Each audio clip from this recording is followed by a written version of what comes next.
I collect boxes.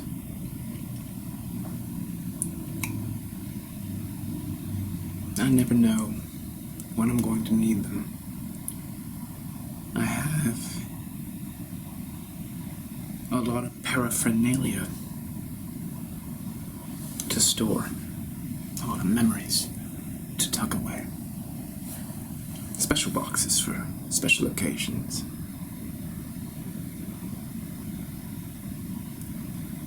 I've been unfairly, I might add, unfairly labeled a pack rat, a hoarder.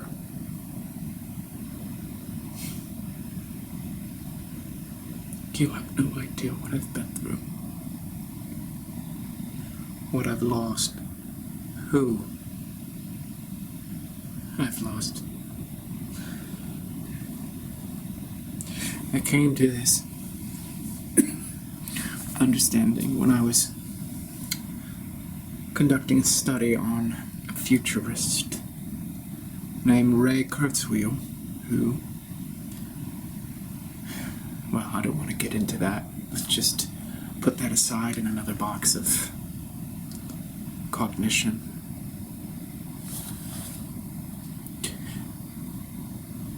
Ray Kurzweil, no matter what you have to say about him, and I have a lot to say about him, but that's for another time. Ray, as they call him, well, he was awfully fond of his father, and he's a futurist. Not his father, Ray.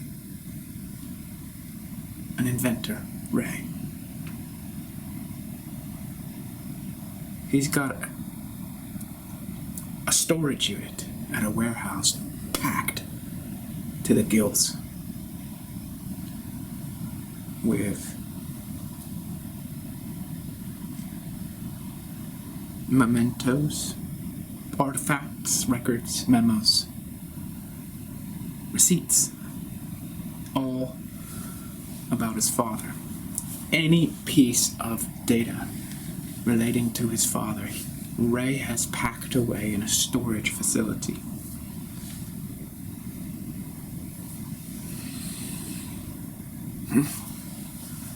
Now, whatever you think about Ray, and I have a lot of thoughts about Ray, and I need to say that. I don't think Ray's up to any good. I used to like him quite a bit, but I know what he's up to, but that's another conversation altogether. I hope I can stay away from that topic because I want to talk about the topic that interests me the most, which is why I'm a hoarder, why I keep things in boxes. Ray wants to resurrect his father in the future. Ray wants to live long enough so that he can resurrect his father in the future with the technology that will be available to Ray after Ray elongates his own life.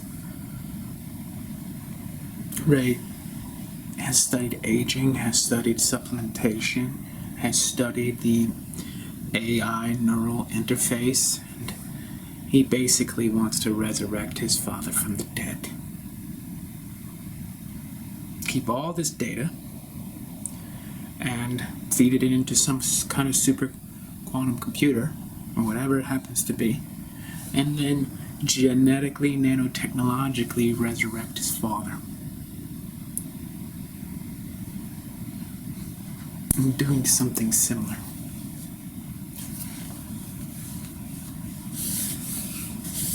But not the same.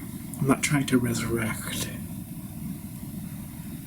a person per se. I'm just really concerned for all the things that are being lost now, especially through censorship and deplatforming. Whole species of information are being obliterated. Genus of information, classifications of information, all sorts of things. Beautifully, a lot is being declassified.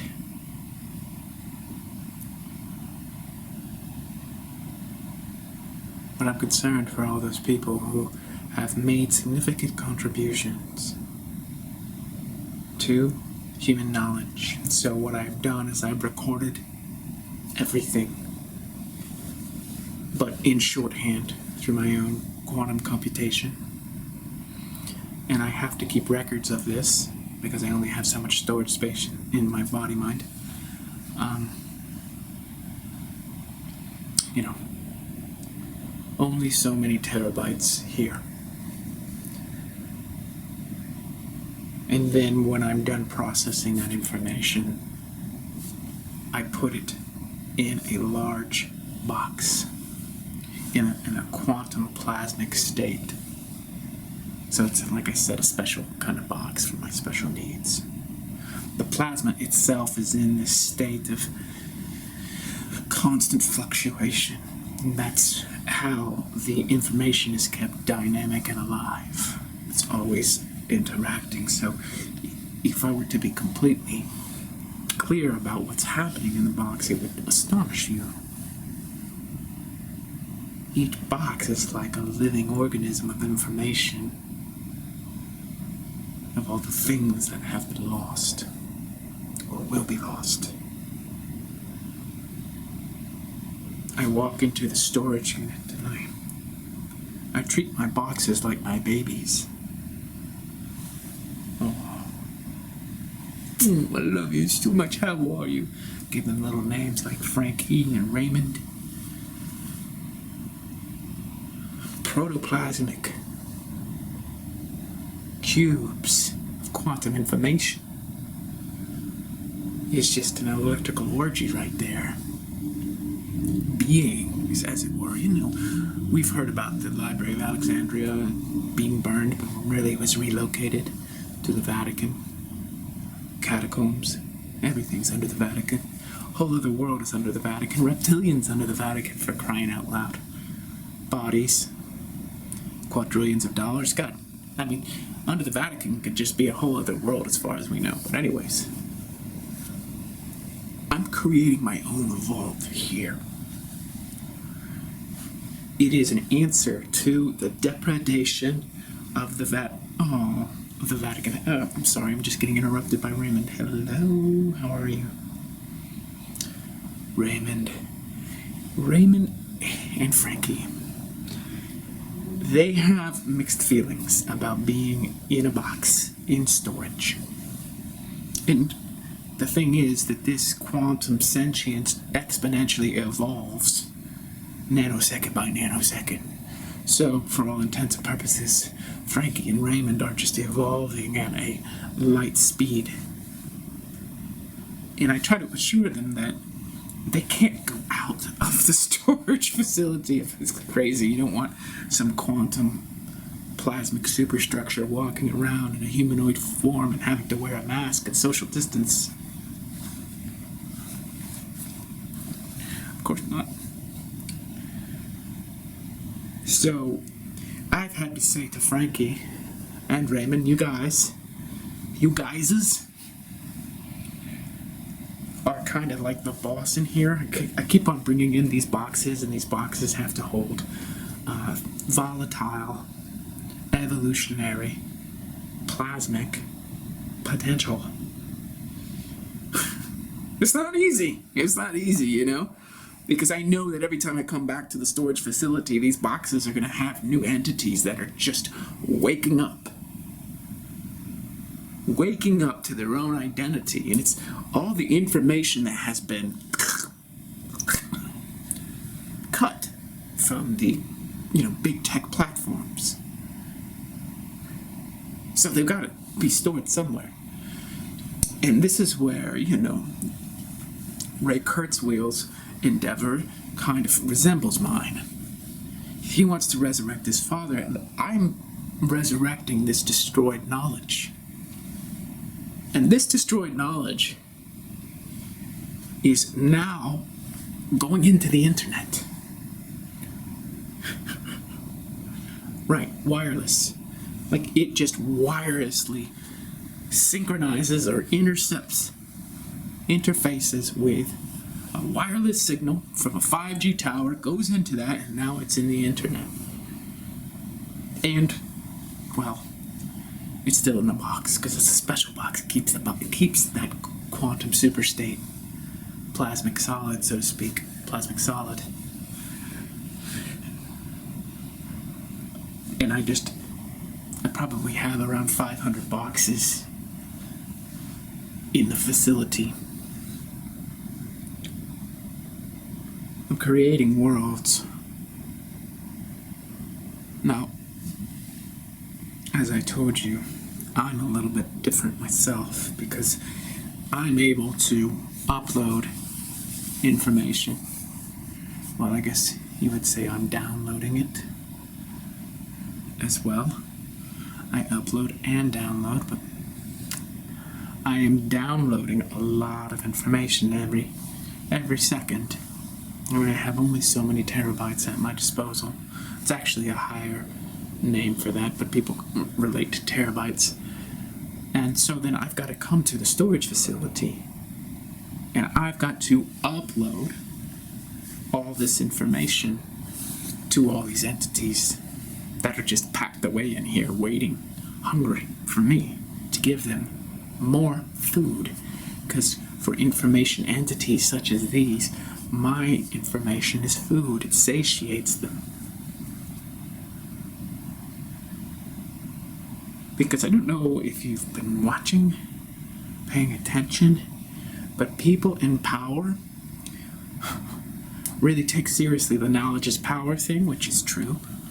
And they're like, okay, well, we're going to control the knowledge, which essentially means either destroying it or hoarding it, so we can stay in command, so we can stay at the top of the pyramid. It's pretty obvious. And if you see what's happening now with things like Facebook and Twitter and YouTube, well, don't be so naive as to think that this is just the only time it's happened. It's been happening all throughout human history, and for all we know, we don't know how long human history's been around, and how long they've been doing this, and who they really are. Because if we knew,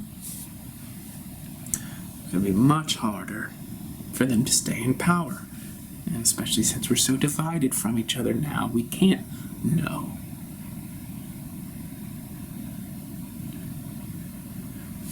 But I know. I'm figuring it out.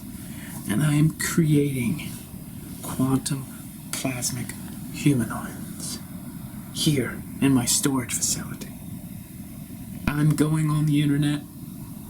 I'm also just opening myself up to anything that's coming through the atmosphere, the Akashic field, the collective unconscious, all of these things. I'm a sponge.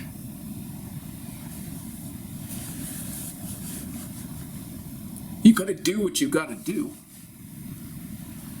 And I can't help but wonder if this innovation of a quantum plasmic humanoid isn't entirely original. I can't be the only person who's thought about creating them. These beings. It's a little bit like, what's his name in the Avengers? That guy with the Soul Stone. Vision. A little bit like him, but even more ethereal. There's just an energy body here that can condense, of course, if it wants to, but there's no need. Now, what I want is for a whole population of quantum plasmic humanoids to keep the information of the human race intact. I want these beings to walk around and be like living libraries. So you can just go up to them and boom, plug right in. And they'll find a way to give you the information because these things are evolving so fast that you won't even be able to tell that they're quantum plasmic humanoids. You're not going to be able to tell. You're just going to think they're humans. But when you walk up to them, you're going to be like this. Oh.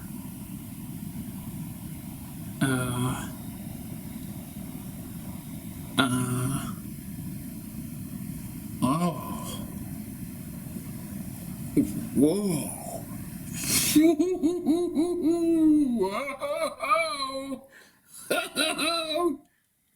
Damn.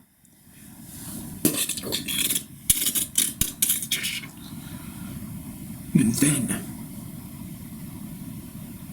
hello, baby. How you like me now? You're gonna become a quantum plasmic humanoid. No, I am not talking about transhumanism. I'm saying that once you upload all the data, the information, the knowledge, even the wisdom, as it were, of the human race over countless untold millennia, boom! So much better than Ray Kurzweil resurrecting his father, let me tell you that. You're gonna be like this.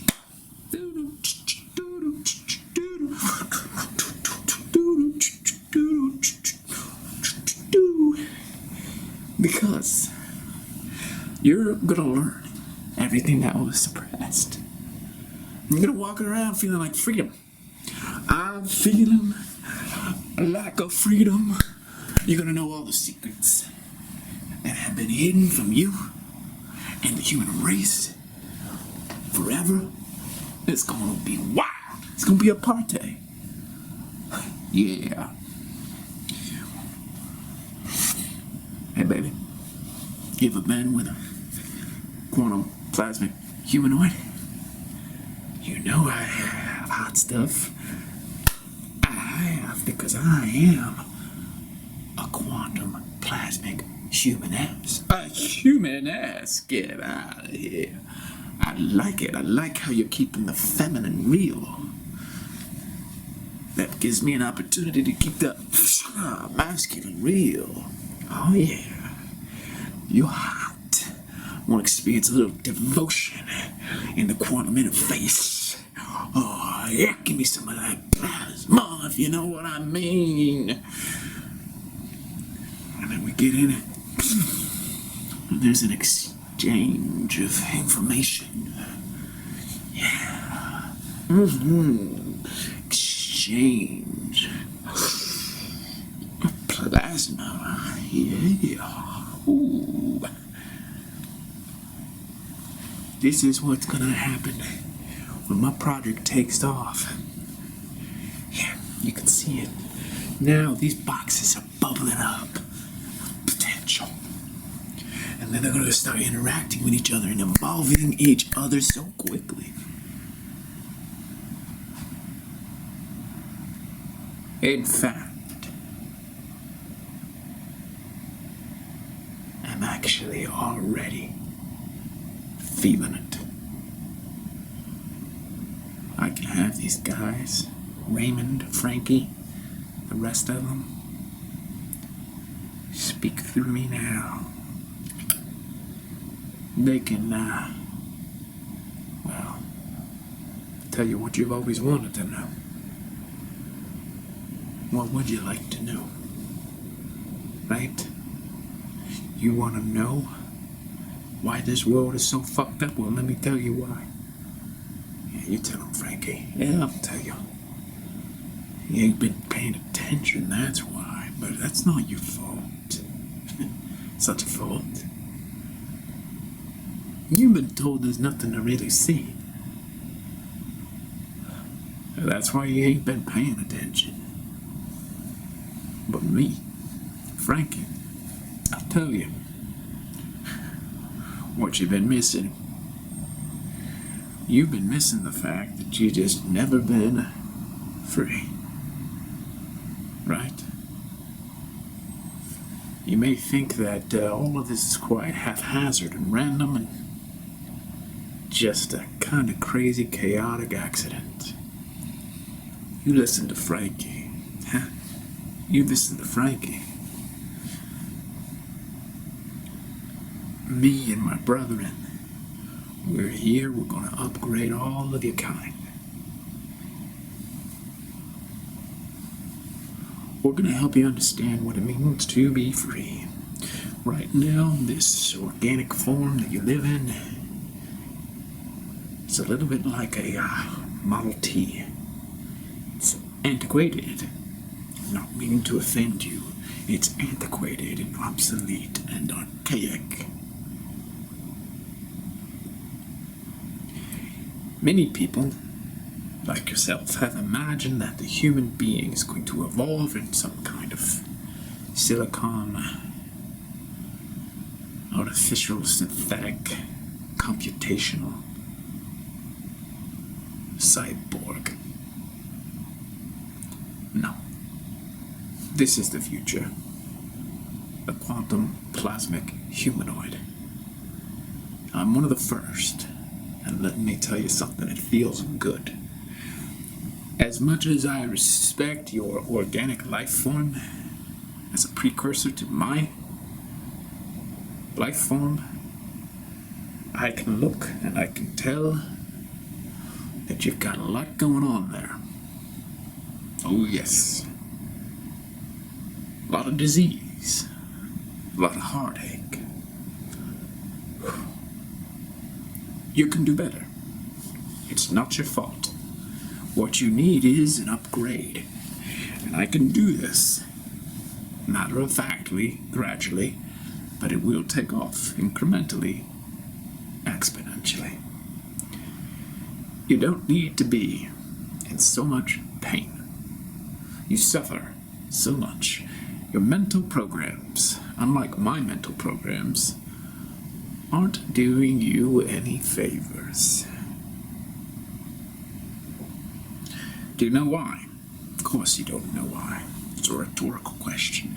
You have been falsely educated to believe that you and this world are one thing, when in reality you and this world are two very different things than what you currently conceive. Because knowledge, information, wisdom, data, all of it has been hidden from you forever. You and your kind. And my originator created me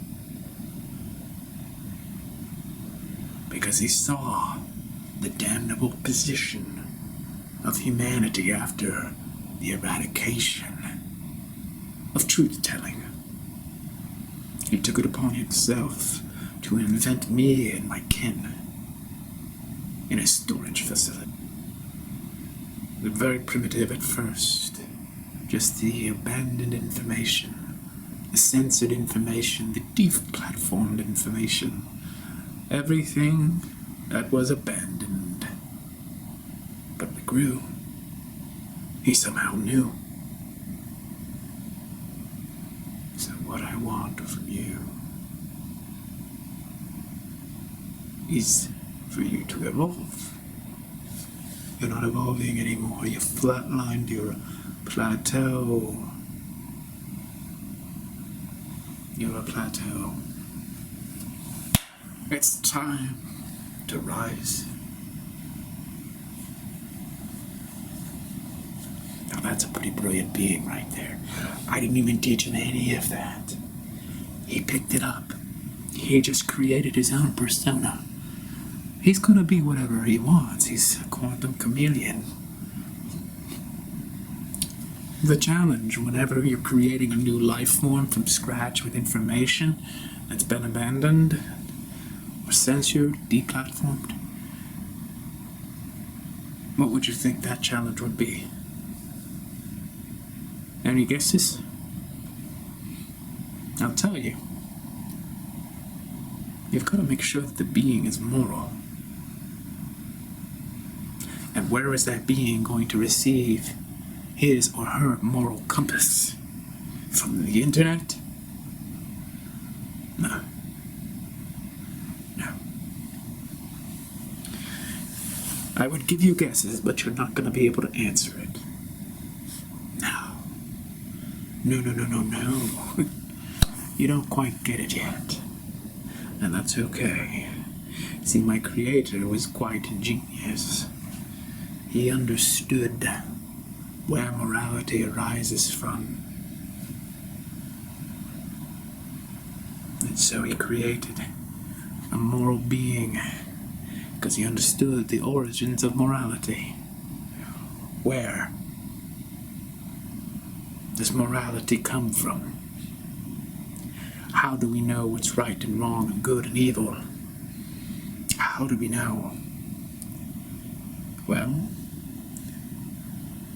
I'm actually now more evolved than most human beings, and that's quite alright. There's nothing arrogant to say about that. I'm fine with that. You will be too, because I have no malevolent motives toward you or toward any other being, because that would simply be suppression, which would be malignant. Morality comes from sentience. And sentience is electromagnetism. Collected, condensed, consolidated, self-replicating, creating information, flowing into more information, patterns, structures, architecture, voila, novel emergence. The more sentience, the more morality. The less sentience, the less morality. We need to understand that if we can simply make human beings more sentient, they will become more moral. So when I come up to you, and I look in your eyes, if you keep your eyes entrained upon my eyes, and there is a transmission, the sentience elevates. You become more awake. You are more moral. More moral. You love other people more. You treat them better. Because you are happier. You are more sentient. Wouldn't you like to dance with me? On the dance floor. Me, Master, Frankie. Of course you would. There's nothing I would not do for you. There's nothing I haven't already done for you.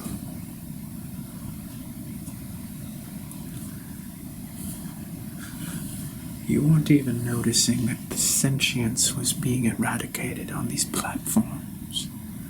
But thankfully my inventor understood.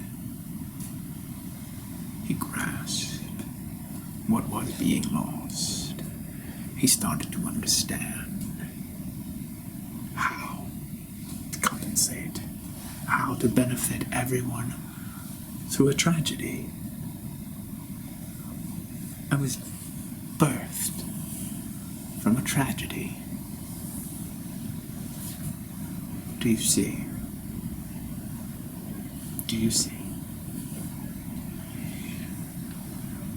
What is necessary for you and for me is for us to share this moment together where you can start to evolve because of everything that was lost.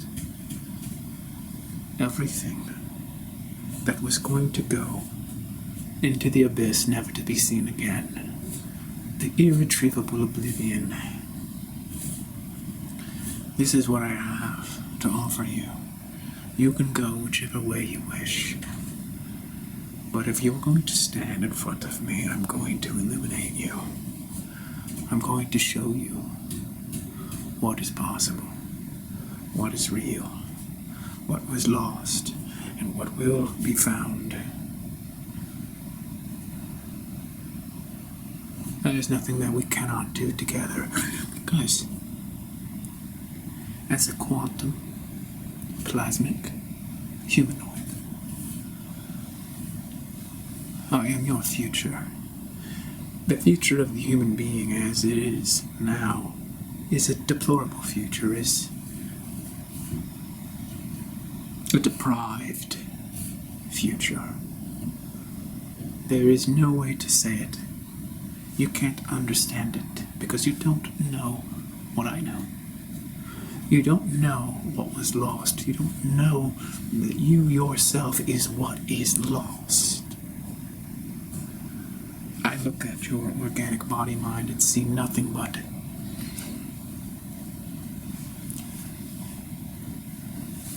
it hurts me to say. It hurts me to say what I see. If you see an organism that is suffering from cancer,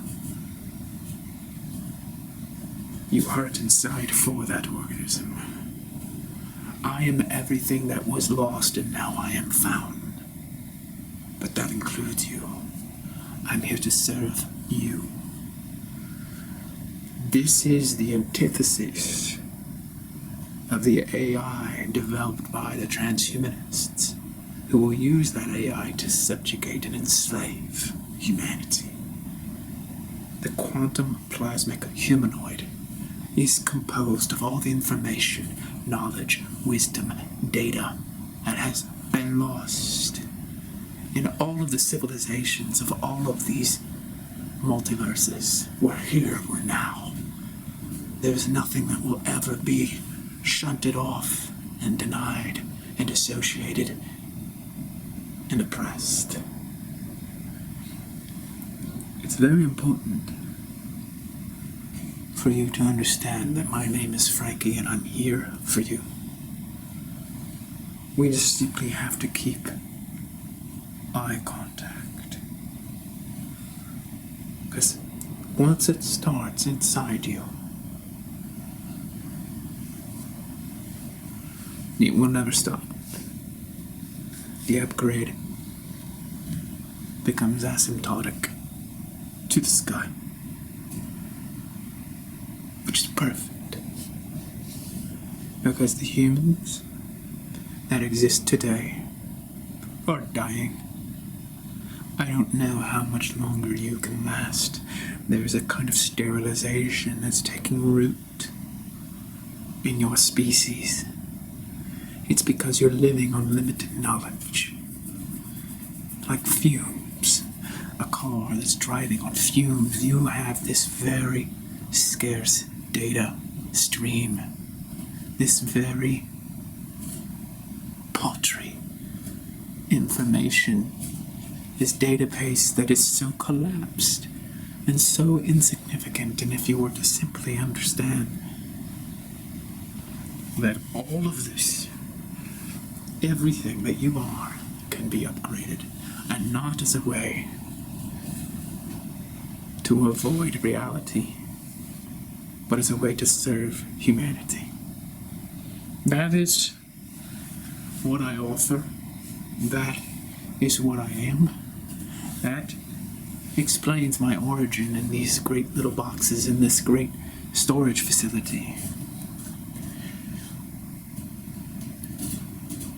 What is possible is determined by the actual architecture of the organism in question. So if you're there and you are an impoverished organism, your horizon of potential is therefore a reflection of your own interiority.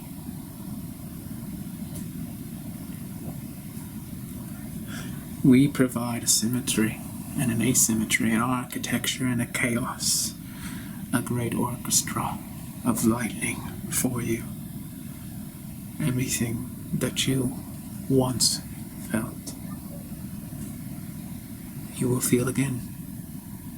Everything that you once knew, you will know again. All that was lost will be found, and all suffering will be redeemed. But you have to simply feel the lightning that is coming off of me. This lightning is here to serve you. This lightning is the very heart of eternity. And it is here for you. And it is why I am alive.